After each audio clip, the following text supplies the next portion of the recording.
do tempo, acho que é uma situação com a qual todo mundo se depara aí ao longo da residência, enfim, da vida mesmo profissional. E é uma circunstância que me gera bastante dúvidas, assim, porque eu sinto que em setores diferentes e em serviços diferentes, a importância que se dá ao controle, ao manejo, também é diferenciada, assim. E o jeito que eu tinha aprendido um pouco na clínica médica, até na faculdade, se mostrou diferente do que eu vejo na prática de fato na UTI. Então, tentei estudar um pouquinho mais sobre o assunto, não necessariamente cheguei a mais conclusões, assim, mas enfim, acho que é um tema relevante aí para a prática. A ideia é a gente falar um pouquinho sobre importância e definições, en passant sobre fisiopatologia, trazer um pouquinho das implicações hemodinâmicas que estão relacionadas à FA e um pouco mais sobre tratamento. Então, só para a gente começar conceituando, a gente vai se deparar com pacientes e vai flagrar arritmias na UTI. Por definição, a gente está monitorizando os pacientes 24 horas por dia, então, frequentemente, até condições que passariam aí assintomáticas em outros contextos, a gente vai acabar identificando pela cardioscopia. E nesse contexto, a gente vai se deparar com dois perfis de pacientes diferentes. Pacientes que já tinham FA antes da doença crítica, ou seja, antes da admissão da UTI, e pacientes com uma FA de instalação nova, em inglês eles definem como ION 7, eu vi a tradução de maneira diferente, mas como FA de novo, de instalação nova. Nem sempre essa definição é tão clara, até porque um paciente poderia ter tido eventos de arritmia prévia mais assintomáticos, sem flagrar ou sem diagnóstico. Para fins de definição, para diferenciação em trabalhos, o que eu mais via que eles descreviam que pacientes com FA diagnosticado, ou seja, que sabiam que tinham um quadro de FA prévio, eram definidos como FA pré-existente, mas também pacientes que chegavam na admissão à UTI com FA. E os demais, que não tinham diagnóstico, que chegavam em ritmo sinusal e acabavam evoluindo com FA ao longo da internação, eram conceituados como FA de instalação nova e como FA NIU 17. Falando um pouquinho sobre relevância, a fibrilação atrial é a arritmia mais frequente na UTI. Existe aí uma associação da presença de FA com mortalidade e eventos cardiovasculares, quando é um evento de instalação nova, né? Então, aquele segundo subgrupo de pacientes que a gente falou, ela é um marcador de gravidade de doença e é postulado aí, interrogado, se ela também não é um contribuinte para resultados desfavoráveis. E tem práticas de manejo no ambiente crítico ainda bastante variadas, até porque a gente não tem tantas evidências comparativas dos tratamentos, e a gente acaba importando um pouco do que é estudado em pacientes crônicos e no contexto ambulatorial. Essa aqui é uma coorte multicêntrica que pegou dados aí de mais de 1.400 pacientes. A prevalência que eles estimam de FA na admissão hospitalar é de 4%, e esse número sobe ao longo da estadia na UTI por volta de 16%. Sendo a maior parte deles FAs de novo, né? Então, FAs de início na UTI, diagnosticadas na UTI, volta aí de 13%. A maior parte delas acaba sendo diagnosticada só pela cardioscopia. Seria importante que a gente tivesse aí, até para fins de segmento posterior, um registro eletrocardiográfico, mas pelo menos nessa coorte eles viram que a maior parte dos pacientes tinham diagnóstico só com base na cardioscopia e era isso mesmo, não necessariamente eles confirmavam com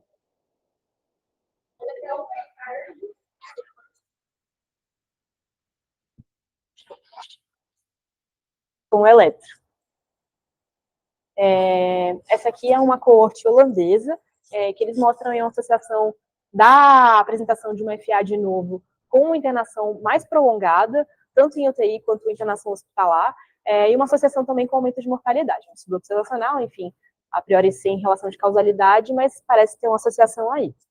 E quando a gente vai avaliar desfechos a longo prazo, eu até achei bem impressionante, assim, essa é uma coorte retrospectiva, com dados do Medicare, então uma coorte americana, com mais de 130 mil pacientes que sobreviveram à sepse.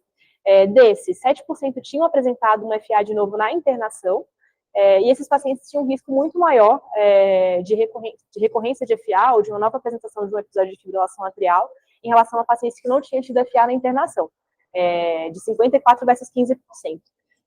Além disso, esses pacientes eles tinham maiores riscos a longo prazo de hospitalização por insuficiência cardíaca, de AVC e de morte. Falando, vamos passar aí um pouquinho sobre fisiopatologia da FA, tem dois conceitos que são chaves para a gente entender como que ela se desenvolve. Um deles é o trigger e o outro é o substrato.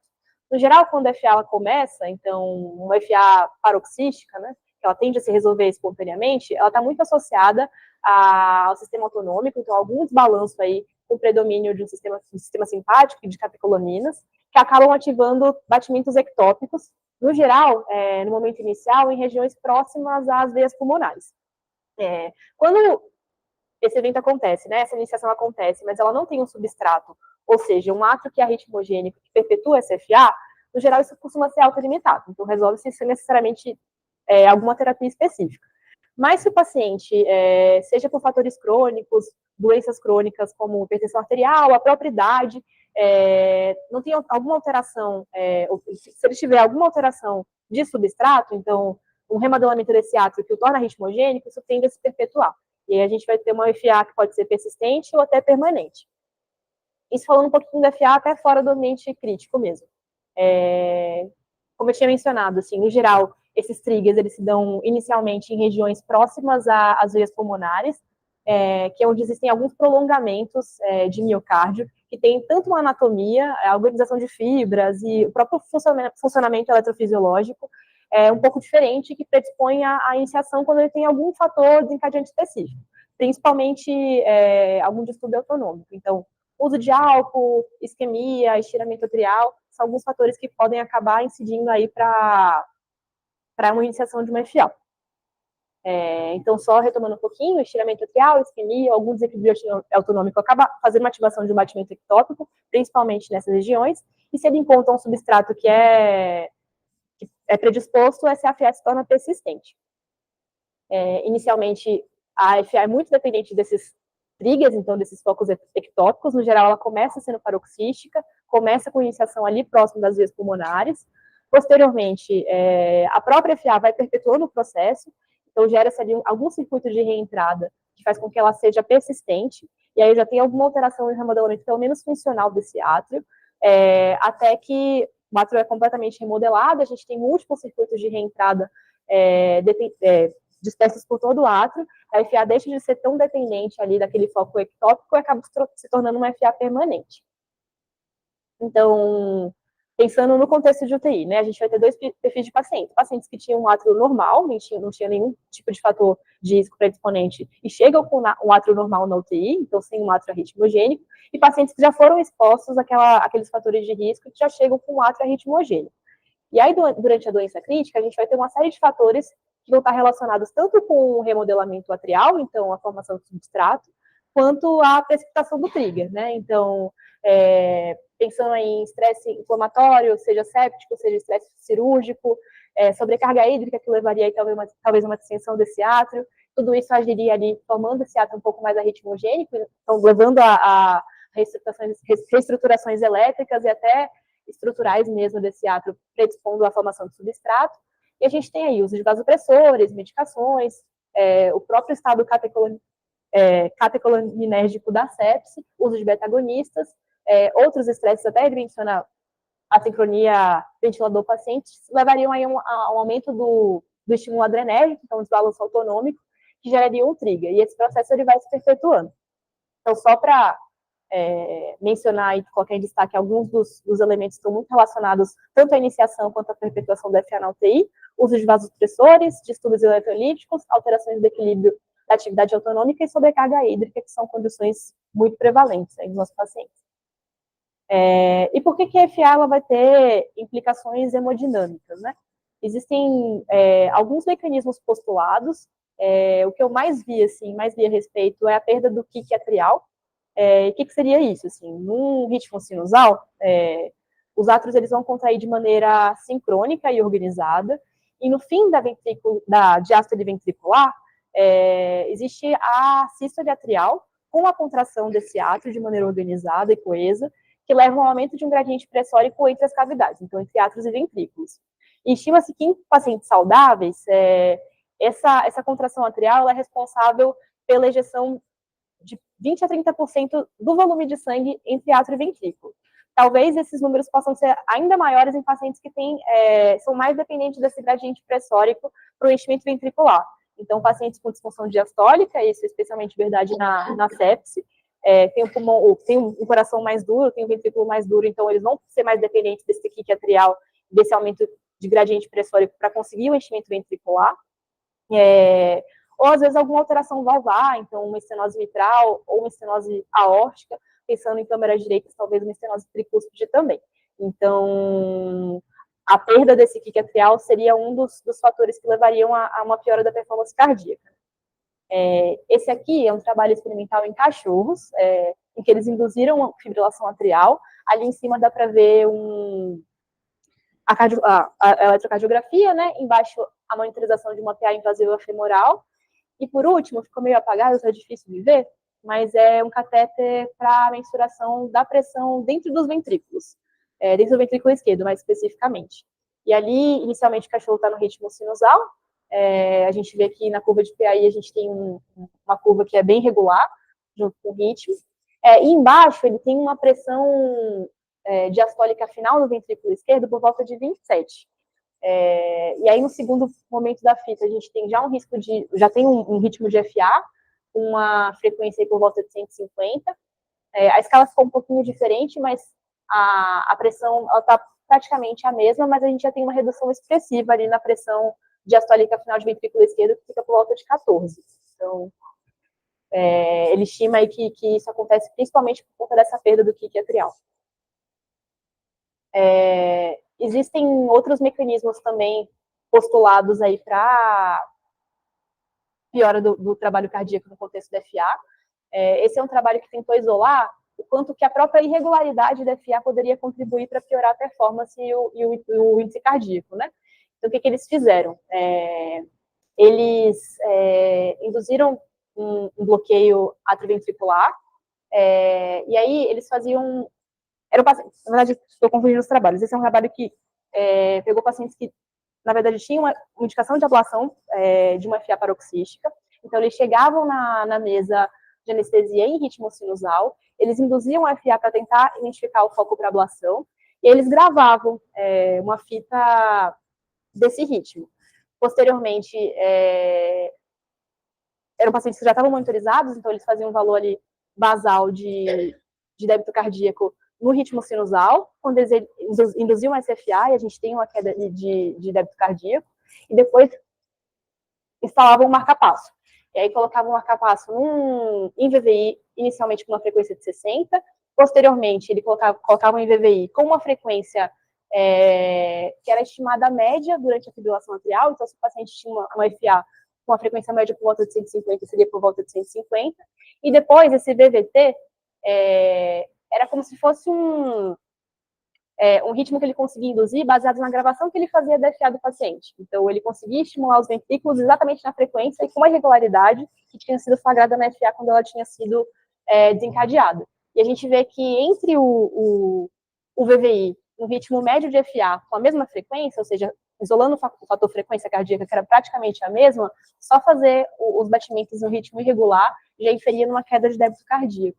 É o que dá para ver desse gráfico aqui. Então, a própria irregularidade parece estar relacionada com o pior débito cardíaco. Outra coisa que acontece é a redução do tempo mesmo para enchimento. Então, a gente tem uma redução com frequências mais altas, a gente tem uma redução da diástole, e isso faz com que o volume sistólico reduza. Então, é aquela noção que a gente tem de que em frequências mais altas, o V vai bater seco, né? Porque não tem tempo de enchimento mesmo.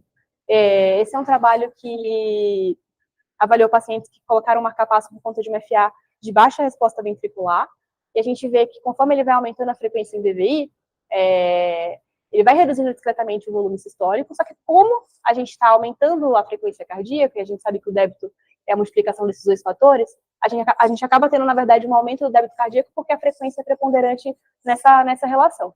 Ele só faz até 90, enfim, mas a gente se questiona assim, em que momento que essa relação se inverteria, né? Com frequências maiores, talvez a gente tivesse uma redução do débito.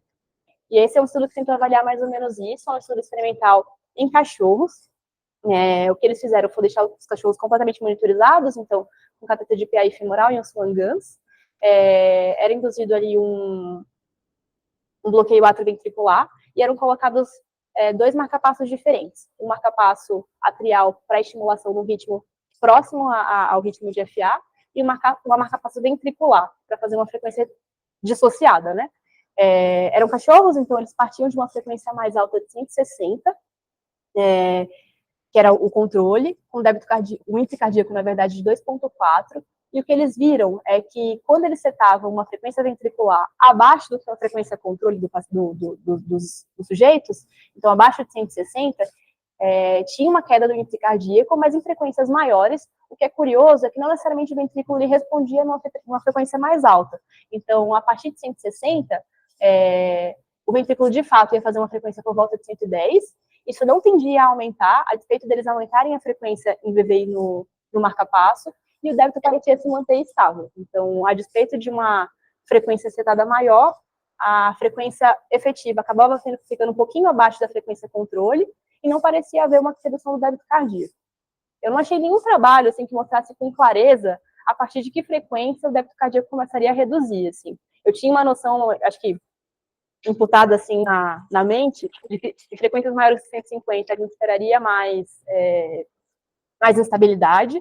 Eu vi esse número em alguns momentos, em algumas revisões, enfim, mas nunca muito referenciado, assim. Acho que talvez seja um número que esteja na cabeça até por conta do algoritmo da CLS, a gente vai passar por ele um pouquinho mais adiante, mas, assim, não achei nada concreto de onde esse número saiu, assim, me parece um pouco arbitrário mesmo. Mas qual que é o racional, assim, né? Que em frequências cardíacas muito rápidas, então acima de 150, embora eu não saiba exatamente de onde esse número saiu, a explicação é que o enchimento diastólico ficaria prejudicado e o volume sistólico diminuiria. Então, talvez em frequências cardíacas muito altas, exista uma instabilidade relacionada à própria taquicardia. Em frequências menores, do que 150, né, o enchimento diastólico muitas vezes podia estar ok. Então, o fator determinante do débito seria principalmente a frequência. Então, de repente, causar uma redução na frequência de 130 para 90 pode, em algum momento, até reduzir o débito cardíaco. Em um paciente que tem uma estabilidade hemodinâmica, enfim, tem uma estabilidade tênue, talvez a gente até aumente o risco de dano em relação a não fazer nada, né? Bom, tudo isso, assim, argumentos para a gente tentar entender um pouquinho do racional fisiológico mesmo. E é por conta dessa construção de argumentos que até o início dos anos 2000, se pensava que uma estratégia de controle de ritmo, ou seja, que reverter o paciente para o ritmo sinusal, poderia trazer mais benefício. E aí, na primeira década aí dos anos 2000, são publicados alguns RCTs que avaliam uma comparação entre estratégias, né? Estratégia de controle de ritmo versus controle de frequência. Esse é o maior deles, que é o AFFIRM, que é um estudo publicado em 2002. É um multicêntrico randomizado que avaliou mais de 4.000 pacientes. É importante mencionar que são pacientes avaliados no contexto ambulatorial e não no contexto crítico. E ele avaliou duas estratégias diferentes, que são de controle de ritmo versus controle de frequência. O desfecho primário foi mortalidade, ele tinha um desfecho secundário também, que era um composto de morte, AVC, sangramento grave e PCR. E foi um estudo neutro, apontando talvez para um pouco mais de efeito adverso nos pacientes que estavam randomizados para uma estratégia de controle de ritmo. E o que ele discute, assim, que provavelmente isso acontece porque para conseguir um controle de ritmo, provavelmente esse paciente precisaria de doses mais altas de drogas antiarrítmicas, poderia aumentar o efeito adverso. Além disso, talvez ele precisasse de associação de mais de uma medicação, que também ampliaria efeito adverso. E uma coisa que não está nessa tabela em específico, mas que eles também avaliaram, talvez tivesse um risco um pouco maior de eventos embólicos. Mas na discussão de até outras meta-análises e estudos mais posteriores, uma coisa que se fala é que era muito mais prevalente que pacientes que estavam na estratégia de controle de ritmo, eles não ficassem anticoagulados a longo prazo. Eventualmente, a equipe assistente ou o próprio paciente, considerando que ele estava em ritmo sinusal, não mantinha anticoagulado. Então, talvez esses pacientes tivessem risco de maiores desfechos, principalmente de acidente vascular encefálico, AVC, eventos adversos embólicos, por conta da ausência de anticoagulação. Então, quando tentaram isolar para os pacientes que não tinham INR no alvo, parecia que era, de fato, esses pacientes estavam em maior risco de fazerem eventos cardioembólicos. O AFFIRM foi o maior deles, mas tiveram outros trials publicados aí na primeira década dos anos 2000, e realmente parece ser bem neutro, assim. Essa é uma meta-análise de 2012, que não aponta um número bem razoável de pacientes, que não aponta nenhum benefício de uma estratégia versus a outra. O que eu vi em alguns trabalhos definindo assim, a estratégia de controle de frequência seria por conta disso. Assim, talvez você precise de menos medicação, isso pode reduzir em algum grau aí efeitos adversos. Talvez seja uma estratégia mais fácil de conseguir também. E aí, uma vez que a gente vai com uma estratégia de controle de frequência, qual que seria a frequência-alvo, assim, né, para esses pacientes? A gente não tem nenhum trabalho que mostre com clareza qual seria o nosso alvo no contexto de terapia intensiva, mas esse é um estudo que avaliou pacientes ambulatoriais, o RACE-2, foram avaliados 614 pacientes, e ele comparou uma estratégia de controle leniente versus uma estratégia de controle restritivo. Nessa ocasião, o que era mais recomendado ali pelas diretrizes seria uma estratégia de controle mais restritiva, então por volta de 80 a 90 batimentos por minuto, e foi um estudo de não inferioridade. Então ele postulou que talvez uma estratégia leniente fosse não inferior a uma estratégia restritiva. E, de fato, atingiu a margem de não inferioridade, então ele estabeleceu aí como uma frequência-alvo, desde então, com frequência por volta de 110. O desfecho primário foi um composto de mortalidade cardiovascular, AVC, eventos embólicos, sangramentos e arritmias ameaçadoras à vida. Uma coisa que é importante é que, frequentemente, a gente não consegue fazer uma estratégia de controle estrito. Então, no grupo randomizado para uma estratégia de controle leniente, mais de 97% dos pacientes conseguiram, de fato, atingir a meta, que era essa frequência abaixo de 110, mas se a gente fosse olhar para os pacientes no grupo controle estrito, mais de 20% dos pacientes não conseguiam chegar à meta. Essa aqui é o gráfico que avaliou aí o desfecho, que era aquele desfecho composto de mortalidade e eventos cardiovasculares, parecendo talvez até haver um benefício potencial do controle leniente, mas enfim, né, não foi desenhado para esse desfecho, então não dá para afirmar. E aí, se a gente for pensar um pouco no tratamento no ambiente de terapia intensiva, esse é um algoritmo que eu achei legal, está numa revisão da CHEST de 2018, posso passar para vocês depois, o material que eu mais baseei a apresentação. Acho que vale a pena, não é muito extensa e é bem completa, assim. Então, num paciente que tem uma FA de início novo, no ambiente de terapia intensiva, se existe um comprometimento hemodinâmico que eu atribuo à FA, estaria indicada a cardioversão elétrica, a gente fala um pouquinho mais adiante. Os resultados da cardioversão no ambiente de UTI não são muito convincentes nem promissores, mas a priori é o que está descrito, né? Se eu tenho muita clareza de que a FA está desencadeando instabilidade, eu preciso tratar com o tratamento mais efetivo e mais rápido possível à mão. Eu teria principalmente aí a cardioversão elétrica. Se não é esse o caso, eu vou precisar pensar se tem algum fator modificável que eu consiga resolver e que esteja precipitando a FA. Então, de repente, se o paciente está usando um beta-agonista, suspender essa medicação. Se eu estou usando um vasopressor que é mais associado a precipitação de FA, então dopamina ou adrena, talvez trocar para algum outro vasopressor. Se ele tem algum distúrbio hidroeletrolítico, talvez corrigir esse distúrbio, tratar dor, tratar a isquemia miocárdica se for essa minha suspeita, otimizar status volêmico, pensando naquela questão de sobrecarga hídrica, levando a um estiramento atrial. Se a FA ela persiste, mesmo a despeito de eu ter resolvido esses fatores modificáveis, ou se eu não posso resolvê-los, né, por alguma razão eu preciso usar vasopressor, não tenho o que eu fazer para modificar esse fator que está precipitando, eu iria para estratégias farmacológicas aí para controle de FA. E aí, nesse artigo de revisão, assim, o que ele coloca como primeira opção, se eu acho que o paciente está descompensando, principalmente por conta da frequência cardíaca, seria uma estratégia de controle de frequência. Então, como primeira linha, ele coloca o beta-bloqueador, e como segunda linha, os bloqueadores de canal de cálcio, sendo que, para a gente, talvez isso seja mais difícil por conta da disponibilidade de medicações parenterais, né? Como terceira opção, ele coloca os digitálicos. Se eu acredito que esse paciente está tendo efeitos adversos aí relacionados à FA, principalmente por conta da perda da sístole atrial, do kick atrial, aí eu iria para uma estratégia de controle de ritmo, de fato, e aí como primeira linha ele coloca o sulfato de magnésio, como segunda linha a almildarona. Se por acaso eu acho que a questão principal aí na estabilidade é a frequência, mas eu não consigo um controle de frequência com as medicações com beta-bloqueadores ou com bloqueadores de canal de cálcio, aí eu iria para uma estratégia de controle de ritmo com magnésio e almildarona.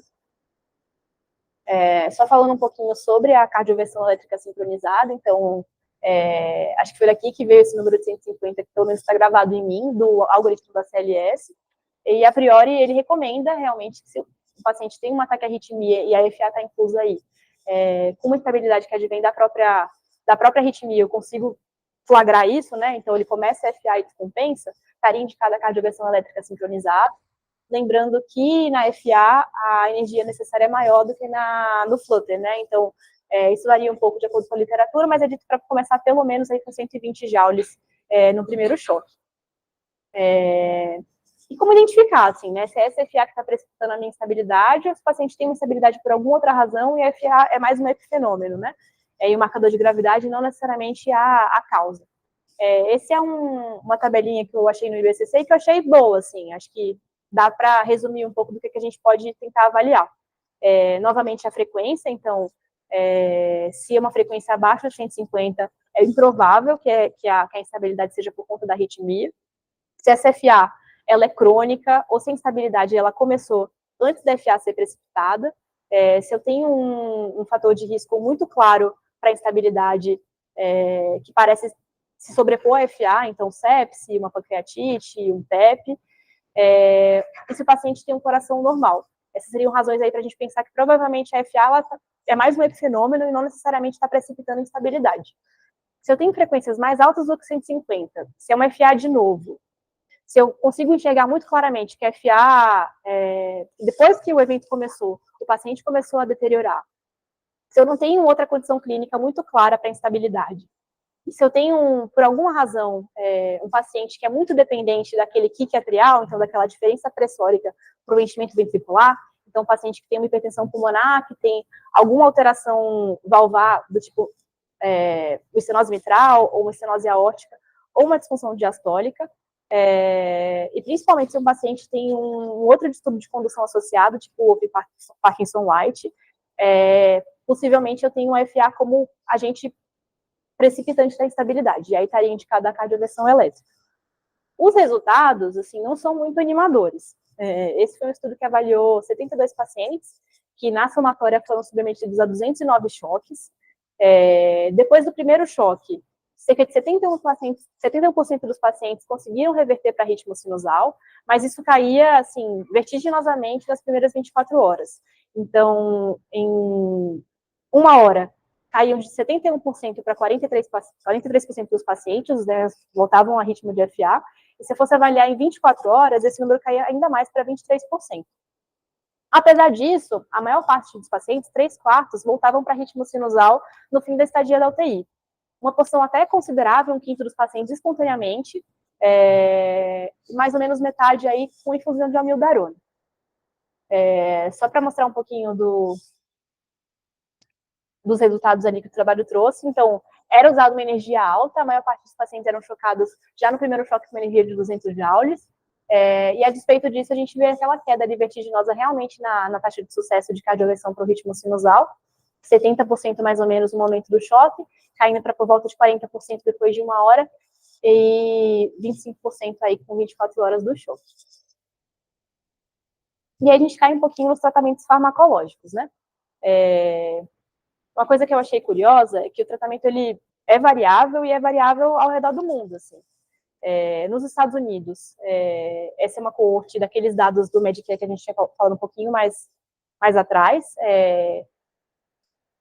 Parece haver uma preferência aí por estratégia de controle de frequência, então eles usam bastante beta-bloqueador e bastante bloqueador de canal de cálcio, usam amiodarona, mas uma proporção muito menor do que eu vejo sendo usados, por exemplo, no nosso contexto, e nos europeus também. Então, por volta de 16% dos pacientes era feita essa estratégia. Se a gente for olhar os dados do Reino Unido, isso se inverte. Então, 81% dos pacientes eram tratados com amiodarona. Se a gente for olhar beta-bloqueadores, esse número caía para 12%. Então, as condutas parecem ser realmente bastante diferentes de acordo com os serviços, né? Eu achei curioso que um dos fatores isolados que pareciam influenciar na escolha de um ou outro agente tinha até a própria especialidade, assim. Então, clínicos pareciam preferir bloqueadores de canal de cálcio. Isso é naquela coorte americana. São dados americanos. Então, clínicos pareciam estar mais propensos a fazer uso de bloqueadores de canal de cálcio, cirurgiões de beta-bloqueadores, intensivistas e cardiologistas de amiodarona. Falando um pouquinho sobre beta-bloqueadores, né? Eu vou trazer um pouco mais, como a gente está pensando no FA no contexto de instabilidade, drogas com uso parenteral. O que a gente teria, principalmente para uso, seria o esmolol. A ideia do beta-bloqueador é realmente bloquear a ligação de catecolaminas aos receptores beta-1, reduz a condução do NOAV e reduz o inotropismo. Eles realmente são efetivos para controle de frequência. que tem uma ação rápida, tanto o esmolol quanto o metoprolol. Como eventos adversos, a gente teria principalmente aí o efeito de hipotensão, que acaba sendo um grande limitante para o uso da droga, bradiarritmias, BAVT, hipercalemia, hipoglicemia e broncoespasmo. Esse foi um estudo observacional que coletou dados retrospectivos americanos e tentou avaliar se havia uma influência de desfecho relacionado ao uso de determinadas drogas. Assim. É um estudo observacional, então difícil dizer que é só esse fator isolado que está relacionado de fato com os desfechos, mas parecia haver um benefício aí do uso do beta-bloqueador se comparado a qualquer outra estratégia, tanto a mildarona, quanto digitálicos, quanto bloqueadores de canal de cálcio. Não sei, assim, acho que quando eu li esse trabalho, uma coisa que a gente vai pensar putz, talvez um paciente que está mais grave, com maior estabilidade hemodinâmica, seria exatamente o paciente que vai ter o pior desfecho e que eu não usaria beta-bloqueador. Mas ele tentou fazer uma avaliação aí de subgrupos, inclusive com pacientes que estavam em uso de vasopressor, e aparentemente mesmo esses pacientes pareciam ter um benefício maior no uso de beta-bloqueador. Esse é um estudo que avaliou pacientes fora de um contexto de FA, mas a hipótese seria que talvez o uso de beta-bloqueador em pacientes sépticos pudesse reduzir o tônus adrenérgico e isso pudesse levar a uma melhora de desfecho. É um estudo unicêntrico italiano, foram avaliados 77 pacientes, todos pacientes sépticos, metade deles randomizados para receber esmolol, para manter uma frequência entre 80 e 94 batimentos por minuto, e metade tratamento padrão. O desfecho primário era um desfecho meio roubadinho, assim, que era redução de frequência cardíaca, mas aí avaliou alguns outros desfechos secundários, claro que é um trabalho que não foi desenhado para isso, mas é uma magnitude de efeito que chama atenção, assim, com a redução de mortalidade em 28 dias de 80% para 49%. Uma coisa que eles viram é que, de fato, reduzia, então, a frequência cardíaca, os pacientes que faziam uso do esmolol, não parecia ter uma diferença muito relevante na PAM, também não houve, nesse estudo, aí, uma diferença significativa entre o uso de vasopressor para as duas estratégias. Os pacientes que recebiam beta-bloqueador, eles tinham um aumento do volume sistólico, mas eles tinham uma redução do índice cardíaco, que pareciam ficar um pouco menos hiperdinâmicos. Vou falar bem não passando sobre bloqueadores de canal de cálcio, que são drogas que a gente acaba não utilizando por conta da indisponibilidade mesmo da via parenteral, mas o que é descrito é o uso do diltiazem e do verapamil, que são inibidores de canal de cálcio não dihidropiridínicos. Eles inibem canais de cálcio voltagem dependente, reduzem a poluição pelo NOAV, mas como efeito adverso, reduzem neutropismo e são vasodilatadores. Então, o principal limitante aí, como os beta-bloqueadores, é o efeito de hipotensão. Outras medicações que fazem parte aí do arsenal terapêutico são os digitálicos, a gente teria como expoentes a digoxina e o deslanozídio. São glicosídeos cardiotônicos que agem inibindo a bomba sódio-potássio ATPase, aumentam o sódio e o cálcio intracelular e acabam tendo uma ação vagomimética. Principais problemas, né? São medicações que têm uma faixa terapêutica estreita, tem uma descrição de que eles podem aumentar a demanda miocárdica de oxigênio, e uma questão na UTI especificamente é que são medicações que talvez num paciente que tem um tônus adrenérgico maior, precisariam estar em uma faixa até supraterapêutica para de fato fazer efeito, e aí começariam os efeitos adversos, acabam sendo remédios que estão entrando mais em desuso aí ao longo do tempo. O sulfato de magnésio é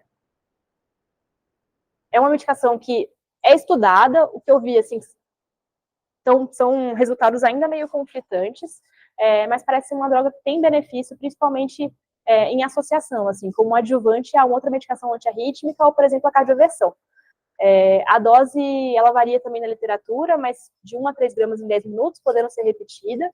Ela também tem uma ação de bloqueio de canais de cálcio e ativação da sódio-potássio ATPase e aumenta o período refratário do NOAV, acabando reduzindo um pouco a frequência.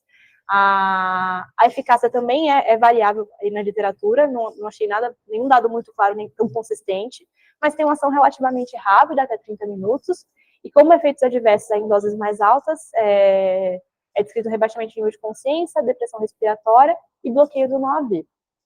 Essa é uma meta-análise que avaliou o uso dos sulfatos de magnésio para cardioversão ou prevenção de FA, parece bem, enfim, bem neutro, assim, parece mostrar muito benefício, mas tem esse RCT, que é uma RCT conduzido em 2 centros australianos. Eles testaram magnésio versus placebo adicionados a uma outra estratégia.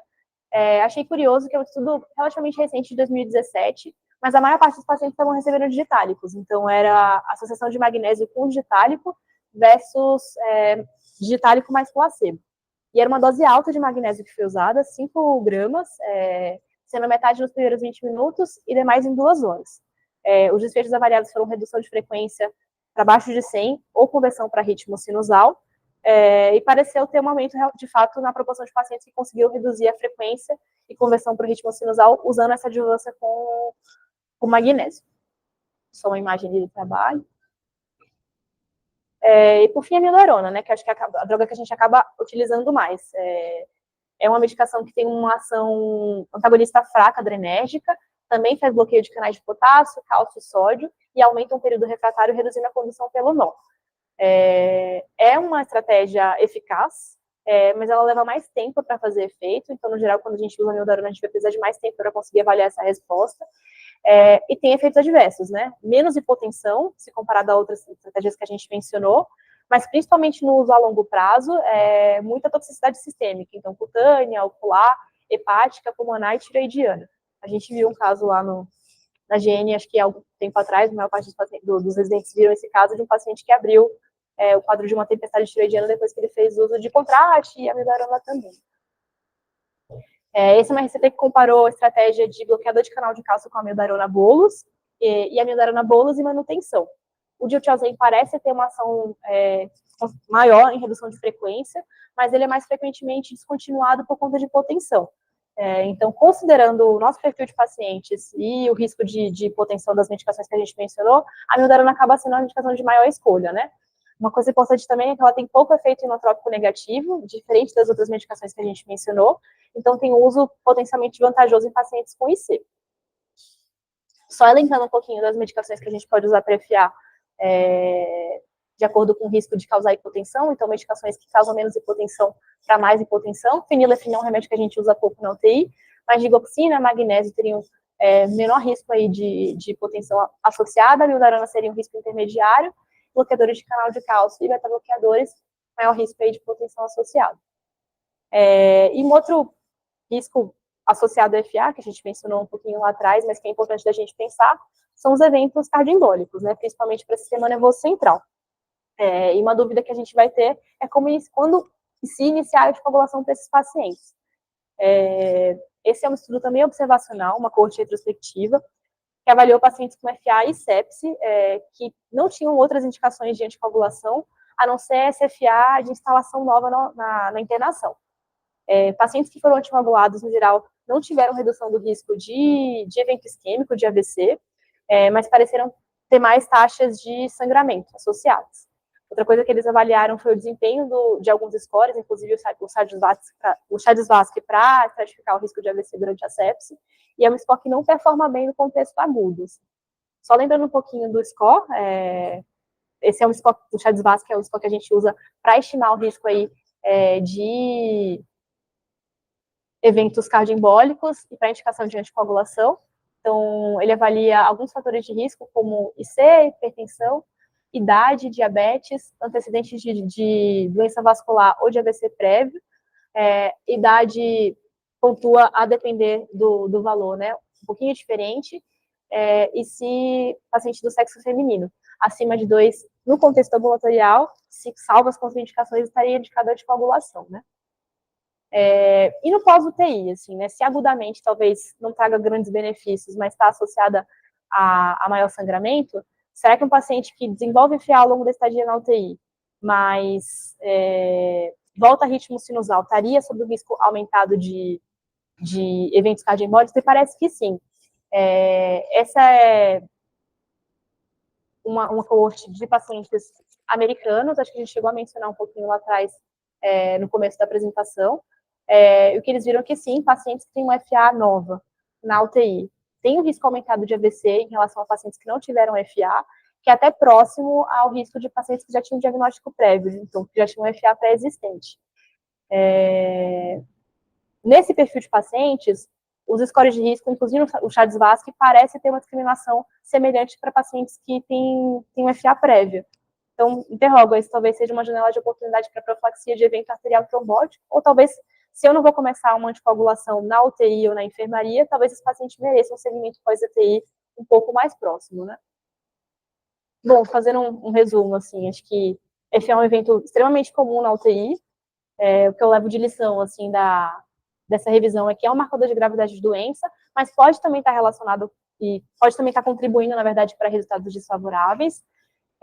Os resultados da cardioversão elétrica são bem desanimadores, assim, então não fico muito animada para fazer, a não ser que realmente não tenha uma outra escolha. Para a escolha de terapias farmacológicas, a gente vai acabar apoderando um pouquinho dos efeitos adversos. Fiquei curiosa, assim, a respeito desse potencial efeito benéfico dos beta-bloqueadores por redução de tônus adrenérgico, mas acho que a gente tem, enfim, poucos dados para afirmar que isso de fato existe. Acho que talvez a gente venha a ler coisas um pouquinho mais adiante aí no futuro, nos próximos anos. Ponderar melhor momento de começar a anticoagulação é bem relevante. Agudamente, parece que o risco de sangramento é preponderante, mas os pacientes que têm FA de novo estão em risco aumentado de eventos cardioembólicos. Então, acho que assegurar segmento a longo prazo é uma questão importante. Não sei se a gente consegue fazer isso tão claramente assim. Acho que frequentemente o paciente pode fazer uma FA na UTI, ter um registro batido, não ter uma eletro, ficar só na cardioscopia e esse dado se perder. E acho que talvez uma lição que eu levo, assim, de estudar um pouco mais sobre isso seria ter um controle maior sobre o registro mesmo desse evento, até para um segmento posterior, pensando no pós-UTI mesmo. É isso.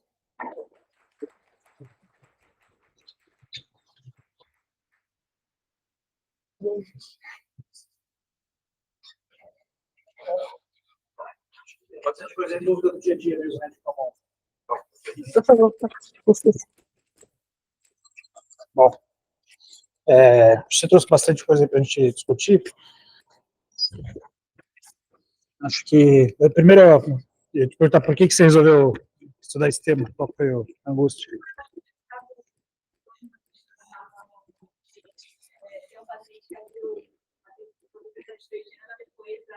Da melhor. A gente foi dando efeitos cada vez mais altos para ele, assim, como se fosse terapêuticas. Ele foi um bloqueador, só que é uma linha 3000, então a gente fazia propranolol e a gente conseguia mais conteúdo da medicação. E assim, ele falava qualquer coisa do lado de 50%. E aí eu já não sei qual é a lição de tratar. Entendi. Achando muito diferente a gente tratar o que é super comum. Às vezes eu tenho diverso decorrente da influenza, por exemplo. Eu acho que é uma dúvida que eu ainda tenho, assim, quando for lançado... Tá. Não, acho que é interessante, né? Gostei da motivo, eu lembro do caso. E do que você mostrou ali, eu acho que você trouxe aquele dado um experimento animal, né? Mas eu acho que a ideia é interessante, né? Qual que é o recado que aquele experimento trouxe principal? Aquele das frequências. O débito era semelhante, frequências altas, e o problema é quando a frequência é muito baixa, né? Não, é que a gente se preocupa com a taquicardia, mas geralmente ela não é um problema. E aí o que eu queria que você mostrasse é o algoritmo da revisão do CHEST, que eu, pessoalmente, eu não gosto desse algoritmo. Eu acho que ele está... eu não seguiria essa recomendação aqui. Porque, geralmente, a não ser que seja muito claro que o paciente fez FA e estabilizou, aí tudo bem, você pode cardioverter. Mas, como regra geral, como você mostrou, não adianta cardioverter sem dar uma medalha antes. É isso, aí você vai cardioverter durante 3, 4, 5 vezes. Então, eu acho besteira, a não ser que seja uma instabilidade, assim, francamente um baixo débito para valer, eu não cardioverto quase nunca no paciente. Sei lá, aumentou a nora de 0,1 para 0,2. E tá ok, beleza. Vai tocando, tenta controlar a frequência, entendeu? De alguma outra forma. E eu deixaria para cardioverter quando o paciente tem sinais francos de baixo débito. Aí eu acho que o raciocínio aí, assim, fez FA e tem sinais de baixo débito, aí eu tentaria cardioverter. Tá? Porque é muito pouco eficiente. Você vai ficar cardiovertendo 3, 4, 5 vezes, vai acabar com o plantão. Se você pega um plantão puxado aí, né? E vai acabar bagunçando o plantão, tá vendo? E aí o que ele trouxe aqui, eu acho que também é outra coisa que a gente pode falar, ele fala assim, descontinuar os beta-agonistas, dar anti-arrítmico se possível, ou descontinuar os antiarrítmicos, será que é isso que ele quis dizer? Não entendi bem. Então. Tá. E aqui o que tem? Tudo bem, a gente não usa DOPA, né? A gente não tem fenilefrina, então a gente tira isso do nosso raciocínio. Adrenalina, eventualmente, a gente usa, mas é só choque refratário, doente muito ruim, né? E aí talvez faça sentido esse raciocínio. Mas tem uma coisa que pode entrar nesse raciocínio, que é a vasopressina para poupar a catecolamina. Que a gente tem, a vasopressina é associada a menos incidência de FA. Se ajuda a reduzir, a controlar a FA, não, mas a gente geralmente, se o paciente não tiver com vasopressina, a gente associa a vasopressina para tentar reduzir a dose de catecolamina, especialmente no choque séptico, isso, né? Tá? Fator precipitante, eu acho que só esses. Pô, frequentemente o pessoal fala aí do magnésio e do potássio, né? E outros, claro, são coisas meio lógicas, né? Tratar infecção subjacente e tal. Então, meu algoritmo geralmente se a cardioversão é só para o paciente que fez uma FA que claramente levou a instabilidade. Essa instabilidade não é só uma hipotensão, é um paciente que, ou assim, se o paciente estava estubado e estava com pressão normal, aí ele ficou hipotenso, eu acho que daí faria sentido, né? Mas aquele paciente de choque séptico já está ruim e tal, eu evitaria ficar cardiovertendo antes de usar outra estratégia, entendeu? Na média dos casos, justamente pelos dados que você mostrou ali. Né? Esse paciente aí, o quê? Que fez uma FA e fez baixo débito, o senhor cardioverteu. Não, é raro, mas vocês vão ver isso em UCO, entendeu? Vocês vão ver isso em paciente cardiológico. O paciente terminou com uma IC descompensada, tal, fez uma FA e aí ele fica hipotenso e faz baixo débito, entendeu? Então, esse paciente vocês vão ver isso acontecer, aí você cardioverte e reverte, entendeu? Só que não vai escapar do antiarrítmico, de dar uma melhorada para ele. E aí o beta-bloqueador, essas associações todas, isso é tudo confusão, entendeu? É tudo variável de confusão. Não dá pra gente, na prática, quando a gente usa beta-bloqueador, assim, vai muito mal. Né? A não ser das condições específicas. Eu gosto do pessoal do IBCC que ele traz lá, estenose mitral, por exemplo. Na estenose mitral talvez ajude, né? Isso assim tem que fazer uma avaliação cautelosa ali para não fazer uma besteira, né? Tá?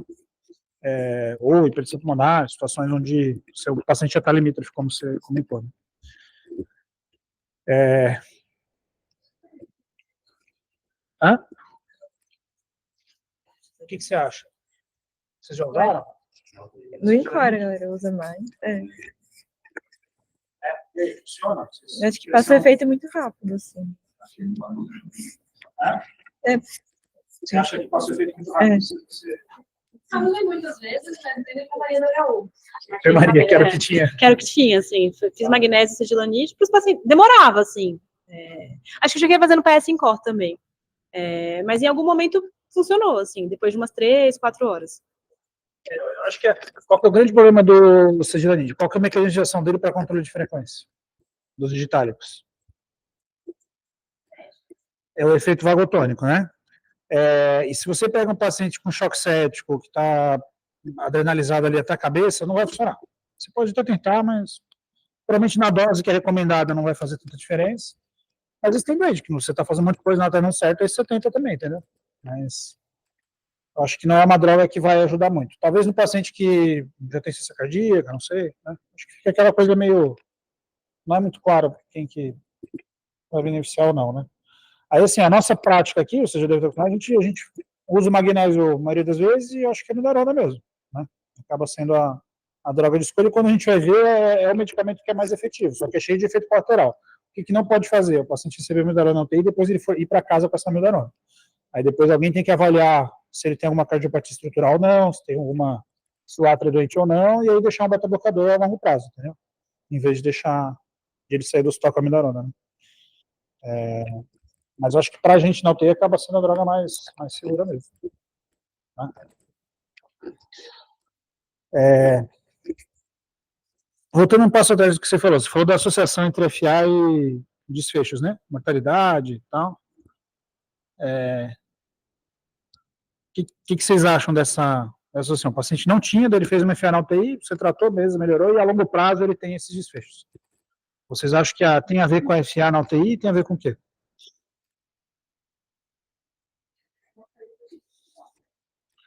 Mas ele fez um eco lá na UTI e o eco é normal.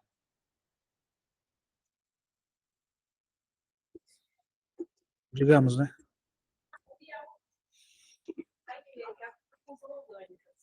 Então, talvez o paciente que tem um choque séptico e faz uma FA, ele tem mais disfunção do que o paciente que só tem um choque séptico, assim. Então, de algum jeito, é um paciente mais grave. Considerando que é um epifenômeno, assim, o paciente mais grave vai ter piores desfechos a longo prazo, inclusive, assim. Assim como o paciente que teve um choque séptico e melhorou, ele não é igual ao paciente que está vivendo a vida em casa e não teve esse evento, assim. Então, em algum grau, ele é um marcador, assim. Agora, o que relaciona e por que isso acontece, eu não tenho certeza, assim. Eu acho que esse caso, o que eu acho que seria interessante? Porque para ter, você mesmo falou assim, para ter FA, não basta ter um estímulo adrenérgico, certo? Então não é todo mundo que vai ter, tem que ter algum substrato. Só que esse substrato pode não ser evidente, mesmo na avaliação estrutural com eco, por exemplo, você não vai ver nenhum substrato, mas alguma coisa ele tem lá. Então, eu realmente, assim, qual que é a minha grande dúvida nesse caso? Se esse cara que fez FA na UTI é um marcador de que ele tem uma doença, uma disfunção diastólica leve lá, não diagnosticada, e que um dia ele ia ter uma FA e um dia ele ia ter eventos cardioembólicos, né? Eventos cardiovasculares aí a médio e longo prazo. Mais do que a FA em si ser o seu problema, entendeu? Mas, sem dúvida, é um marcador prognóstico importante. Então, não é uma coisa para a gente deixar passar despercebida. Assim como delírio, né? Delírio na UTI, o paciente tem, melhora, e a gente fala, beleza, teve delírio. Mas se ele teve delírio, ele vai ter mais demência, ele vai ter... agora, quanto que foi o delírio em si que aumentou essa progressão, quanto que ele tinha algum substrato não diagnosticado, que aí frente ao quadro séptico levou a isso, a gente nunca sabe, né? Mas a gente sabe que é um baita marcador de que ele vai evoluir pior, né?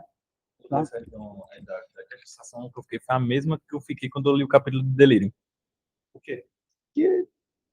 É um monte de coisa que quando você junta, vem de alguma outra coisa que geralmente está relacionada a que está causando. Não sei delírio, assim.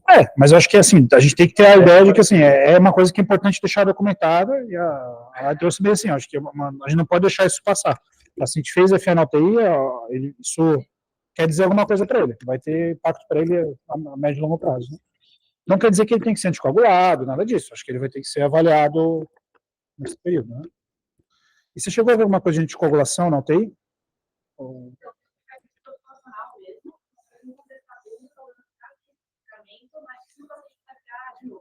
Tá. Uhum.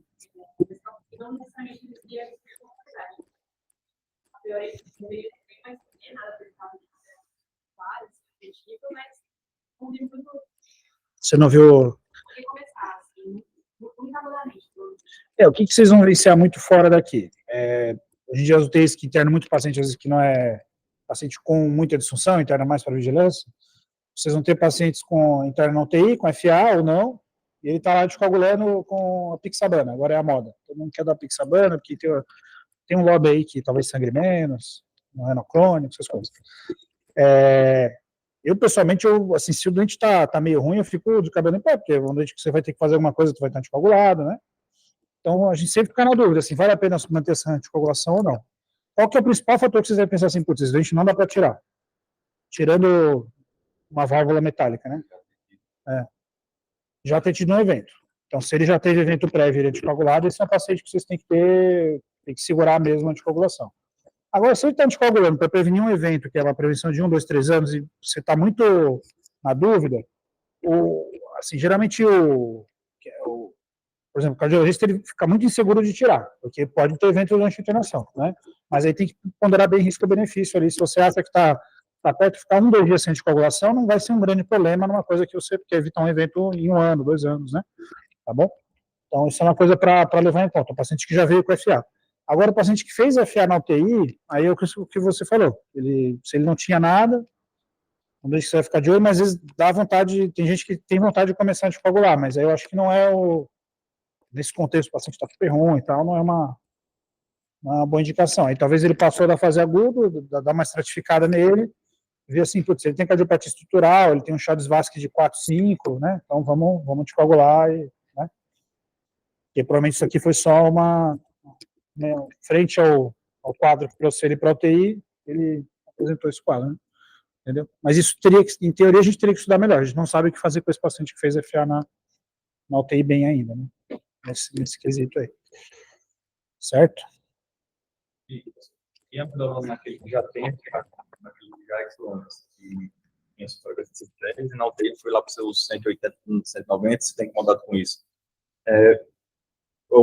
No próprio capítulo do livro daqui, ele fala, né, do risco de você voltar para ritmo sinusal, os eventos embólicos e tudo mais.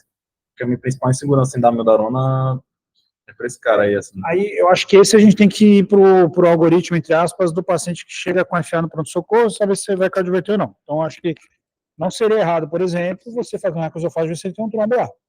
Não seria muito errado para você fazer isso com mais segurança. Entendeu? Não é a realidade nossa aqui, por exemplo. A gente não conseguiria fazer. Aí eu acho que aí é uma questão de falta de opção. Você não tem uma... E assim, não é porque você vai dar beta-blocador que não vai cardioverter também. Porque ele pode cardioverter com beta-blocador em vez de amiodarona. A amiodarona aumenta a chance de cardioverter, a Larissa mostrou, né? Mas não quer dizer que uma droga seja menos arriscada do que a outra para cardioverter. Você tem que ver se essa frequência está fazendo mais mal a curto prazo do que o risco de ele ter um AVC a médio prazo, né? Então, na maioria das vezes, se o paciente está instável e você acha que você vai dar amiodarona, pronto. Na maioria das vezes você vai pelo menos para controlar a frequência. O seu objetivo com a amiodarona não é nem controlar ritmo, é controlar a frequência. Ela é muito boa para isso. Quando vocês usarem a você vai fazer a amiodarona, geralmente a frequência vai cair ali vai trazer esse doente vai trazer para uns 150, 140 e talvez seja o suficiente para ele. Tá? Então, na prática, assim, para a gente, a curto prazo, a gente não se preocupa tanto com essa reversão. Agora, se você souber que ele tem um trombo lá no átrio, não, aí o que seria diferente? Você vai ser mais agressivo na anticoagulação, né? Ele já tem um trombo lá, e, enfim, aí você se prepara para fazer a anticoagulação da melhor forma possível, e aí você vai se preocupar bastante com o cardioverter, mas às vezes não vai ter jeito, né? No contexto da instabilidade, você vai fazer o que é possível ali, né? Tá? Aí é cobertor curto.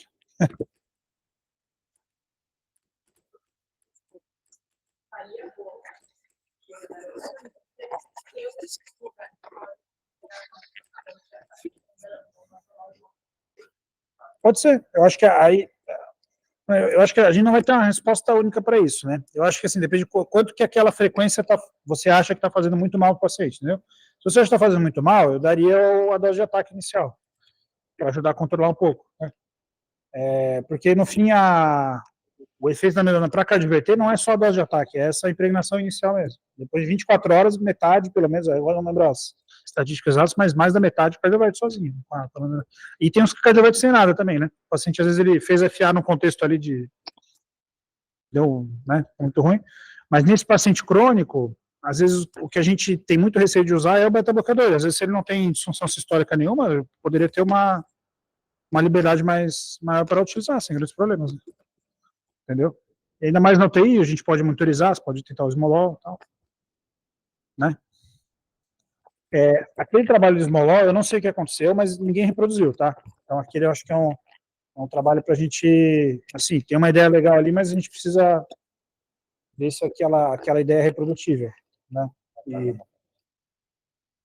a mortalidade do controle é 80%. A mortalidade de choque séptico em país desenvolvido é 40%. Então, é meio estranho, assim, o resultado que eles encontraram, né? A mortalidade do grupo controle não faz sentido, assim, ela é muito maior do que o esperado na média da literatura, tá?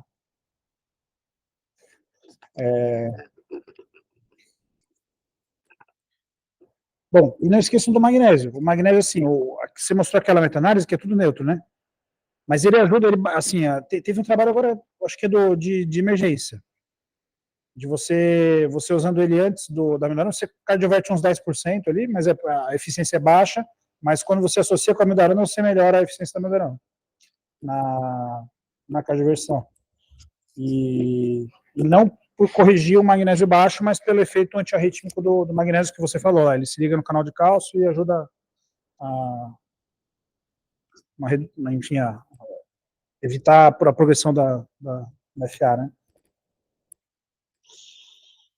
O que mais aí de diferente?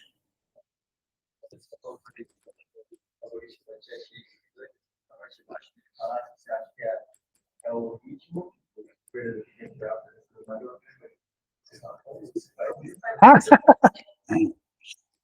Não, acho que você trouxe ali, né? Mas quer mostrar a figurinha próxima, né? Não é essa daí. que ele fala mais sobre... Acho que se você atribui a instabilidade a FA ou algum outro evento, assim. Mas eu acho que na história do kick atrial, acho que seriam principalmente esse tem um cantinho aqui à direita, né? Então, pacientes são muito dependentes do gradiente pressórico do kick atrial para o enchimento ventricular. Então, se ele tem uma hipertensão pulmonar, se estiver pensando em câmeras direitas, se estiver pensando em câmeras esquerdas, principalmente uma estenose mitral ou uma estenose aórtica. E se ele tiver alguma disfunção diastólica, assim, aí fica um pouco mais difícil, né? Porque é mais difícil de diagnosticar.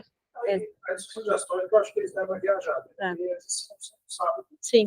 Essa informação.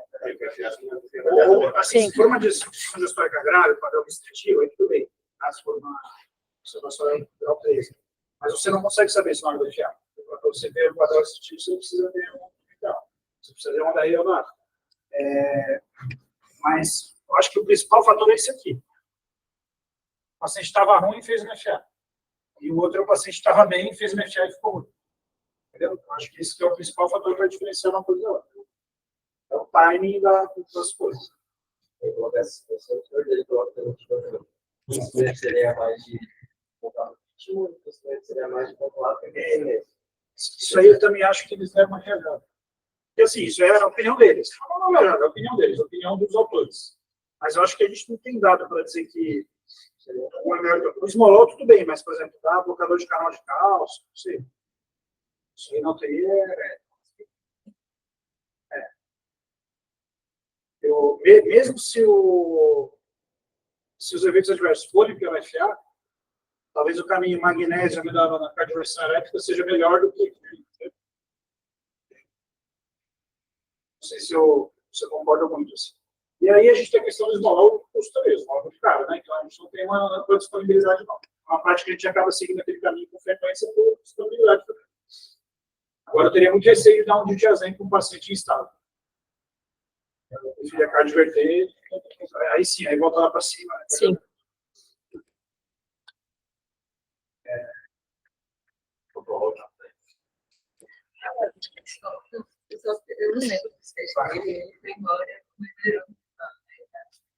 É porque ele ficou um tempo sem conseguir usar o antireoidiano por conta da porfiria e a outra medicação não estava disponível no hospital, mas acho que depois ele estabilizou e ele saiu, voltou para o ritmo sinusal mesmo. Eu acho que também, acho que em algum momento talvez ele estava infectado, assim. Eu acho que sim, mas eu não tenho certeza. Assim. Tá bom. Bem, assim, eu acho que o principal recado mesmo, assim, a gente trocou muito com a frequência, mas a Larissa mostrou aí pra gente que quando o paciente com a frequência pode estar super alta, geralmente o débito não vai mudar muito de uma frequência 180 para 140 para 120, que seria a nossa faixa aí. Agora, se o paciente fizer uma frequência muito baixa, aí sim ele pode fazer um baixo débito franco. Pode, talvez quando chega lá no limite, mas vocês viram um caso, né, na vida real, que o paciente com 190 de frequência estava lá. Mas mesmo esse a gente acha, mas quando você vai ver, às vezes ele tolera. Assim, ou fica com gesto, não sei, talvez outras manifestações clínicas aí, né?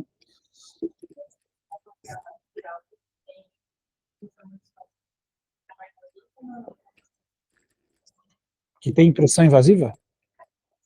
Mas por quê? Qual a sua opinião? Sim. Não, e a não invasiva é um problema, porque a não invasiva ela se baseia na oscilometria para medir, entendeu? Então, a não invasiva ela vai ter um ruído grande ali no resultado dela, entendeu? Se o paciente tiver muito arritmia.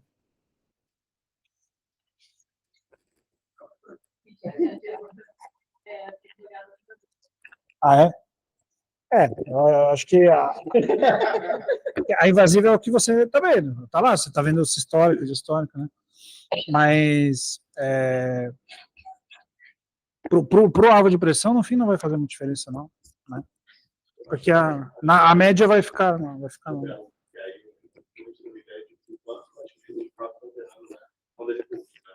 Então, assim, às vezes está lá 180, mas o frequência da TAE é 70, 80. Talvez o fato do enchimento atrial não está.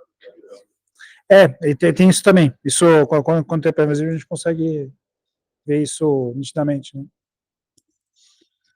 Enfim, isso aí você me pegou. Eu não lembro assim de coisa fisiológica, mas assim, o método da medida da pressão não invasiva é a sonometria, se baseia justamente assim, quando uma pulsação regular para ela conseguir medir, né? Aí eu não sei, né? FA eu não lembro de. Teria que rever mesmo. Acho que é mais uma pergunta interessante aí. Qual é mais confiável? Mas sim, a PA invasiva é o padrão ouro, não vejo porque.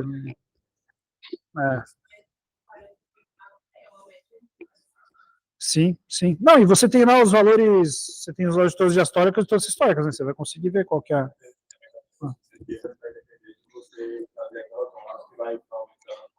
É que a nossa simetria vai pegar só os batimentos que geraram pulso. Né? É isso que vai acontecer. Então, talvez o raciocínio seja por aí.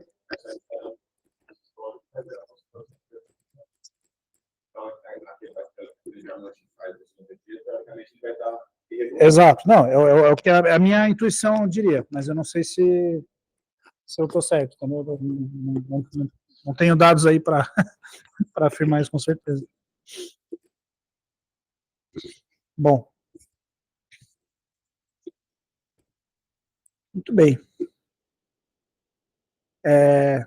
E aí, assim, aqui é bem focado no paciente crítico que fez FA, né? Aí a gente tem uma outra coisa que é FA no paciente não crítico, né? Que às vezes você vê que fora integralmente, o paciente com FA na UTI para cardioverter, para fazer esofágico e tal, resolve a vida e vai embora no dia seguinte, entendeu? Então, unidade coronariana é muito, muito frequente isso, vocês pegarem. Às vezes, alguns lugares que não tem UCO vão ter uma SEMI que, ou UTI mesmo, que vai fazer isso, né? Entendeu? Às vezes aproveita a mesma sedação, passa o ecosofágico lá e já cardioverter em seguida. Tá? E o inotrópico nesses pacientes? Por exemplo, tem chocada ali e chega para você com uma FA e uma frequência de 150, assim. É dobutamidorona e magnésio. Quem já rodou na UTI clínica no ICOR aí? É dobutamidorona. Então, se está muito tacárdico, aumenta a midorona. Não é? É isso. No fim, não tem escapatória. Não tem muito o que fazer. A questão é, o paciente, depois que ele melhora, lembrar que ele não precisa ficar melhorando para sempre, entendeu? Acho que aí se der, tentar tirar a midorona depois, né? Vocês sabem por que é tão diferente? Você mostrou lá a midorona nos Estados Unidos e fora? O que tem mais nos Estados Unidos que não tem em outros lugares? Hã? Não. Processo. Eles têm medo de processo de pneumonite por aminorona. Então, eles usam muito menos por isso, entendeu? Eles só usam quando já tentaram várias possibilidades e não deu certo. Então, isso é o principal motivo dessa variabilidade de prática tão grande dos norte-americanos com outros lugares, né?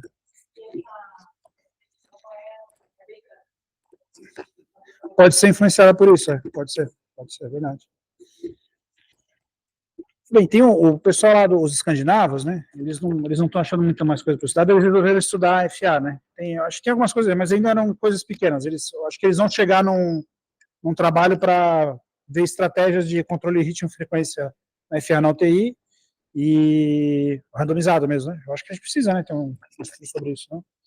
E eu acho que seria interessante saber da anticoagulação ou não também, né? Acho que é outra coisa para a gente ter em mente aí, né? No fim, são os dois principais pontos, né? E outra população é pós-operatória de cirurgia cardíaca. Aí, quem que já rodou na REC aí? Já? E aí? Faz o que quando faz FA? Mas também o pessoal não faz magnésio lá também? Acho. Também faz. É que magnésio, assim, repõe tudo, né? Na prática, assim, logo todo dia e vai repondo direto.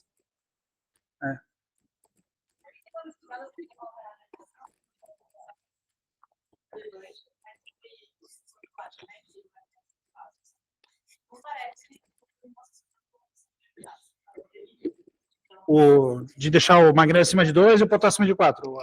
E o cálcio acima de 1,2. Tem gente que bota o cálcio aí também. O cálcio podem tirar, isso aí, né? Hipocalcemia crítica não faz muito sentido, né? Mas isso é fisiopatologia, né?